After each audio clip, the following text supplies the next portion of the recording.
My name is Ethan Cole, and I am 32 years old and I live in Portland, Oregon, where the rain seems to fall more days than not, and the trees are always wet, and the air smells like damp earth and coffee, which makes sense because there is a coffee shop on every block here. I work as a sound technician for a small production company that does commercials and indie films mostly, so I spend my days in studios with headphones on making sure the levels are perfect and the audio is clean. It is not glamorous work, and I do not get recognized on the street or anything like that, but I love it because sound is everything to me.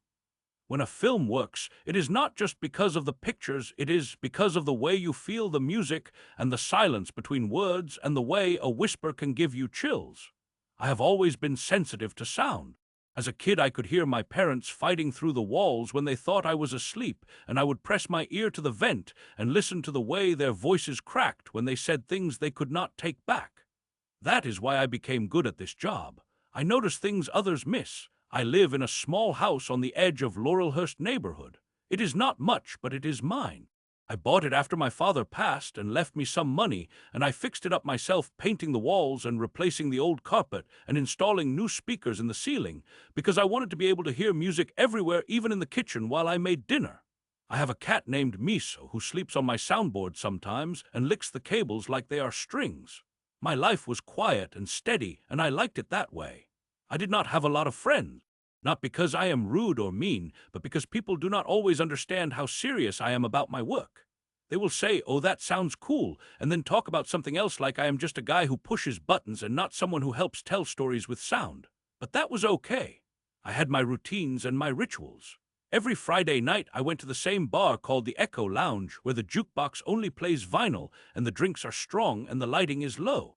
It is one of the few places in Portland that still respects music like it is sacred. That is where I met Ryan Thompson. He was 28 at the time and loud and always wearing sunglasses even inside, and he had this laugh that was too big for the room. He claimed to be a music producer from Los Angeles who was scouting talent up here because Portland is the next big thing. I did not believe him at first, but he bought me a drink and started talking about audio engineering in a way that made me think maybe he actually knew what he was talking about. We ended up talking for hours about compressors and reverb and the golden age of analog recording. He played me a track on his phone that he said he mixed for a rapper who got signed last year, and it sounded professional, so I started to believe him. We exchanged numbers, and he said I should come by his studio sometime. He said he was setting up a workspace in an old warehouse downtown, and he needed someone with real skills, not just some kid who learned Pro Tools from YouTube. I was flattered. No one had ever called me skilled before, not like that, not in a way that made me feel like I mattered. So a few days later, I drove downtown to the address he gave me. It was an old brick building with graffiti on the side and a loading dock in the back. The door was unlocked, and I walked in and found him in what looked like a half-finished studio with cables everywhere and a mixing board that looked brand new and expensive. He gave me a tour and said he was converting the space into a full-service production house for indie artists, and he wanted me to be his chief engineer. He said he would pay me $6,000 a month and help me get my name on major releases. I could not believe it. $6,000. That was more than I made in a year at my current job. I would not have to worry about money ever again. I could buy better equipment and maybe even start my own label someday.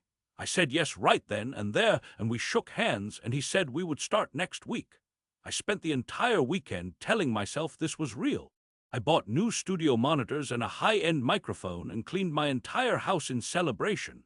I even took Miso to the vet and got him shots because I thought now I can afford to take care of him properly. On Monday, I showed up at the warehouse with my tools and my gear ready to work, but Ryan was not there. I waited for 2 hours. No text, no call. I tried calling and his phone went straight to voicemail. I came back the next day. Same thing, and the next. After 5 days, I started to get worried, so I called his number again, and this time a woman answered.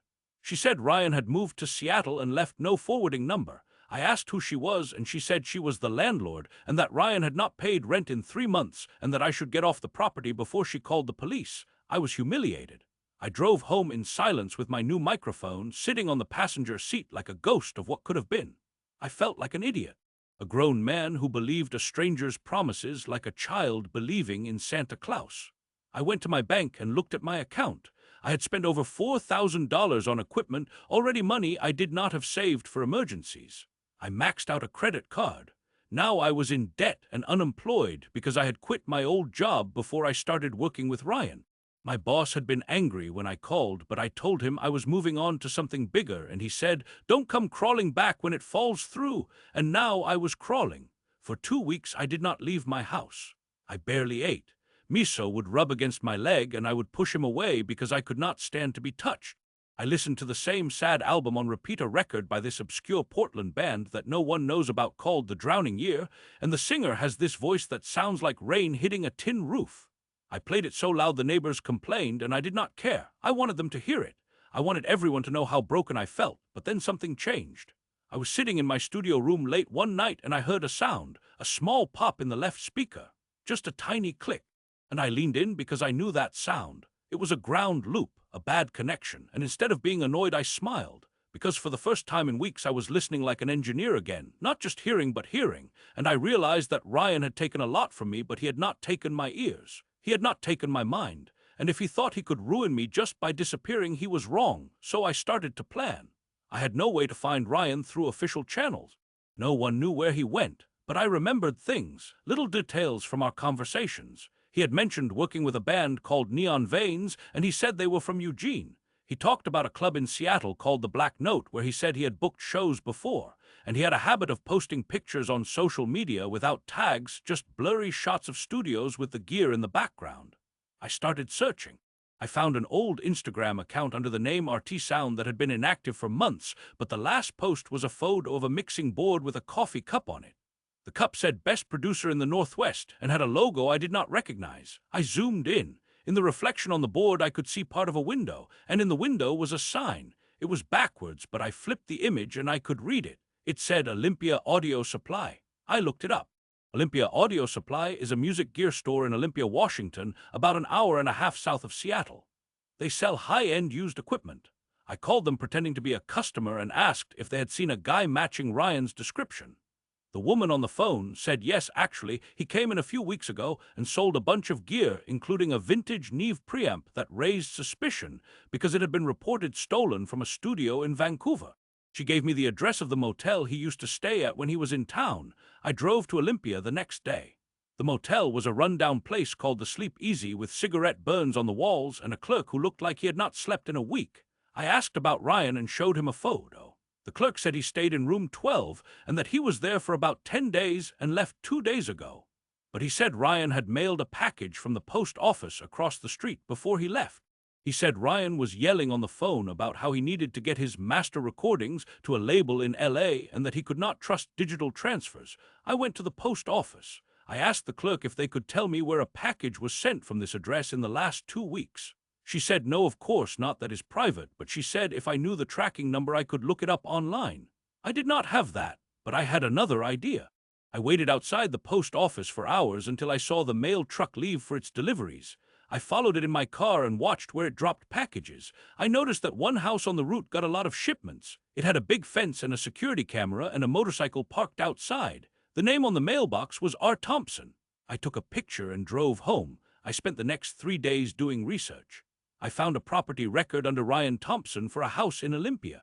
It was in foreclosure. I found court records showing he had been sued twice for fraud in California. I found an old business license for a company called Northwest Sound Labs that was dissolved after a client complained about never receiving final masters. This was not the first time he had done this. He was a con man, a predator who preyed on people like me, people with dreams and talent and not enough money to protect themselves, and I knew what I had to do. I did not want to call the police. Not yet, because if I did they might warn him and he would run again. I wanted him to know that I had beaten him. I wanted him to feel the same helplessness I felt when I sat in that warehouse waiting for a job that never existed, so I created a fake band. I called them the Hollow Circuit. I made a Facebook page and an Instagram and a Bandcamp site. I uploaded 3 tracks, but here is the trick. I did not record new music. I took the exact same tracks that Ryan had played for me the night we met at the Echo Lounge. The ones he claimed he produced for a rapper. I knew something he did not. I remembered the sounds, the reverb on the snare, the way the bass dropped out in the second verse, the little sample of wind at the end. I had studied that track for hours after he played it because I was so impressed, and I realized something else. That track was not original. It was a mashup of 3 different songs from underground artists in Portland. I found the originals. I isolated the elements, and I rebuilt the track exactly as he had presented it, but with minor changes, a few reversed samples, a different stereo pan, and I added a hidden message in the metadata. The message said, "Ryan Thompson stole this from local artists and lied to Ethan Cole." Then I made it sound like the band was blowing up. I bought fake followers. I paid a blogger in Seattle to write a fake review calling it the future of Pacific Northwest hip-hop. I shared the tracks on Reddit and pretended to be different users praising the music. Within a week, the Hollow Circuit had over 10,000 streams. I made a fake record executive email address and sent Ryan a message from Atlantic Northwest Records saying they wanted to sign him to a development deal and could he please send all original masters and session files for the tracks by Friday. He took the bait. I tracked the IP address of the reply. It was from a library in Olympia. He was using public Wi-Fi. I knew he was desperate, so I sent another email saying they loved the music but needed proof of ownership. I attached a document that looked official with watermarks and legal language. Inside was a hidden macro. If he opened it on a Windows computer, it would install a keylogger and a remote access tool. I hoped he would be sloppy. He was. 3 days later, I had access to his laptop, and what I found was worse than I expected. Not just proof that he stole the music, but dozens of files, contracts he forged, fake studio websites, testimonials he wrote himself, and a list. A document called Marks with names and cities and notes. Next to my name, it said Portland Sucker Easy Pray Good Gear. There were 17 other people on that list. Some had notes like paid cash or quit job already or sent equipment. He had done this over and over. I downloaded everything. I made backups. I stored them in encrypted folders. But I did not stop there. I knew he kept a physical backup of his work. All old-school engineers do. So I dug deeper in his files and found a cloud storage link. It was password protected, but the keylogger gave me his password. I logged in and found it, a folder called Masters Final. Inside were audio files labeled with fake band names and cities. I listened to one. It was a beautiful folk song with a woman singing about loss and the Pacific Ocean. I searched the lyrics online and found the real artist. She was from Bellingham and had a GoFundMe to rebuild her studio after a fire. She said her entire catalog was lost. Ryan had stolen it and was claiming it as his own. I downloaded all of it, every track, every session file, every piece of music he had taken from real artists and pretended was his, and then I prepared my revenge. I contacted every person on his list. I sent them what he had said about them. I sent them the contracts he forged. I showed them the emails where he promised them fame and money and lied to their faces. But I did more. I sent them the music he stole from them if he had it, and for those he had not yet ruined, I warned them. I created a private forum where we could share information and support. We called ourselves the Unsilenced. Then I contacted the real artists, the ones whose work he had stolen. I returned their music. I gave them the session files so they could prove ownership. Some cried, some were angry. One woman sent me a painting she made of a broken microphone with a phoenix rising from it. I hung it in my studio, but I was not done. I compiled everything, all the emails, all the contracts, all the audio files, all the lists. I organized it into a timeline. I made it easy to understand. I sent copies to every music magazine in the Northwest, to the police in every city where he had operated, to the Better Business Bureau, to all his former landlords, to the parents of the kids he had conned, and I sent it to his family. I found his mother through public records and mailed her a printed copy with a note that said, "Your son is a thief." Then I uploaded it all to a website. I called it the Ryan Thompson Archive. I included the fake band page with the message in the metadata. I added audio clips of him talking in the bar that night. I had recorded part of our conversation. Without realizing it, my phone had been in my pocket and the voice memo app was open. You could hear him say, "These guys are so hungry for success they will believe anything." The website went viral. Within 48 hours, it was shared over 20,000 times. A local news station picked it up, then a national music blog, then a true crime podcast. Ryan tried to delete his accounts, but it was too late. People found him. He had tried to start over in Boise, but a sound engineer there recognized him from the story and called the police. He was arrested for fraud and grand theft and identity theft. I read the charges online and smiled for the first time in months, but the best part was not the arrest. The best part was what I did to his gear. I waited until the story was everywhere, until his name was poison in the music world, until no studio would hire him and no artist would trust him. Then I used the remote access on his laptop one last time. I found the IP address of his backup hard drive. It was connected to a cloud server in Oregon. I gained access, and I did not delete the files. I corrupted them. I wrote a script that opened each audio file and reversed the left channel and shifted the pitch down by 7 cents and added a low-frequency hum at 23 hertz of frequency that is almost subliminal but causes anxiety and nausea in long exposure. Then I uploaded the files to his drive. So now every master recording, he thinks he still has the last proof of his so-called career is poisoned. If he ever tries to sell them, they will sound wrong. If he listens to them for too long, he will feel sick. If he plays them for a label, they will think he lost his touch, and I left one final message in the root folder. A text file that said, "This is what you get for stealing sound from those who earn it. You wanted to be a producer, now produce this." Months passed, I rebuilt my life. I found a new job teaching audio engineering at a community college. I still work part-time for small productions, but now I also get to help others. I tell them to verify everything, to get contracts, to trust their instincts. I did not let Ryan win. I made something good from what he broke. One day I got a letter. It was from Ryan. He wrote it from jail. He said he knew it was me who brought him down. He said he read the archive. He said he did not care about the money or the fame anymore. He said what hurt the most was knowing that the music he claimed as his was never his at all, that he never created anything real. He said he listened to the corrupted files and they made him vomit. He said he hoped I was happy. I did not write back, but I played that old sad album again, the one by the drowning year. I played it through the new speakers I bought with my teaching salary. I played it loud. And this time when the neighbors knocked, I opened the door and invited them in. I poured drinks and turned the lights low and we sat together and listened.